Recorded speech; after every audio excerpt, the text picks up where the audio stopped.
Hello everyone, আসসালামু আলাইকুম। সবাই কেমন আছেন? আশা করি সবাই অনেক অনেক ভালো আছেন। চলে আসলাম নতুন আরেকটি ভিডিও নিয়ে। আজ যাচ্ছিলাম আমি আমাদের দুঃসম্পর্কের আত্মীয়দের বাড়িতে, যেখানে এর আগে আমি কখনো কোনোদিনও যাইনি এবং কি আমি তাদের ঠিক মতন চিনিও না। সেখানে ছিল আজ ঘরোয়া সুন্নাতি খানাপিনা। যদিও আমি যেতে চাচ্ছিলাম না, সবাই আমাকে এক পর্যায়ে জোর করেই নিয়ে গিয়েছে।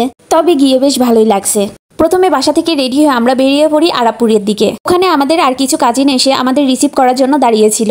তাদের সাথে দেখা করে আমরা আরাপুর থেকে চুয়াডাঙ্গা রোডের দিকে চলে গেলাম। যেই বাসায় আমরা দাওয়াত খেতে যাচ্ছিলাম সেই বাসাটা আমরা আসলে চিনি না। তারা ফোনে যেভাবে লোকেশন দিছিল আমরা সেই অনুযায়ী চলে যাচ্ছিলাম। তারপর আমরা সবাই মিলে চুয়াডাঙ্গা রোড থেকে পাগলাখানার মোড়ের দিকে চলে যাচ্ছিলাম।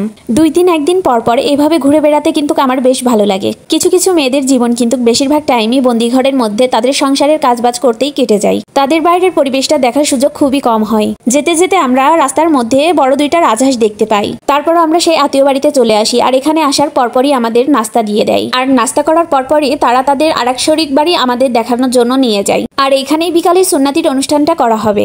আর আজ বাইরে প্রচুর রোদ ছিল আর প্রচুর গরম ছিল, এই জন্য তারা বাইরের মানুষের আয়োজনটা বিকালে করছিল। ঘুরে এসে আমি আমার বাচ্চাকে খেতে বসাই। এখানে সুন্নাতির অনুষ্ঠানটা পুরাই অন্যরকম ছিল।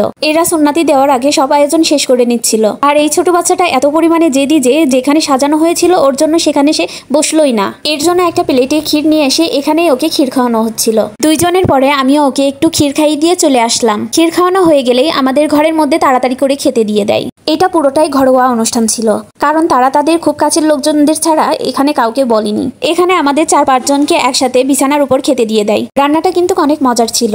অতিথি আপ্যায়নও অনেক ভালো করে করছিল তারা। আর আপ্যায়নটা যেন আমাকে একটু স্পেশাল ভাবেই করছিল, যেহেতু আমি প্রথম ওই বাড়িতে গিয়েছি। আর খাওয়া দাওয়া শেষ করে আমরা একটু বাইরের দিকে চলে আসি। যেহেতু বাড়ির মধ্যে অনেক লোকজন ছিল, তাই ভাবলাম বাড়ির মধ্যে ভিড় না বাঁধিয়ে একটু বাইরের দিকে যেয়ে হালকা হই। আর খেয়ে দিয়ে একটু হাঁটাহাঁটি করা কিন্তু স্বাস্থ্যের জন্য ভালো। চারিদিকের পরিবেশটাও সাথে দেখা হয়ে যাচ্ছিল।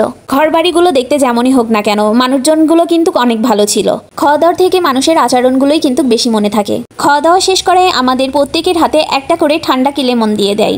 এই গরমের মধ্যে এটা হাতে পেয়ে যেন একটু তৃপ্তি পেলাম। খেতে যেমনই হোক হাতে নিয়ে কিন্তু ভালোই লাগছিল। তারপর হাঁটতে হাঁটতে আমরা ফাঁকা জায়গায় চলে আসি। এখানে 2টা গরু ও 2টা ছাগল বাঁধা ছিল। এখানের পরিবেশটাও একটু ঠান্ডা ছিল। যাই হোক, আজকের ভিডিওটা এখানেই শেষ করছি। সবাই সুস্থ থাকবেন, ভালো থাকবেন। আল্লাহ হাফেজ।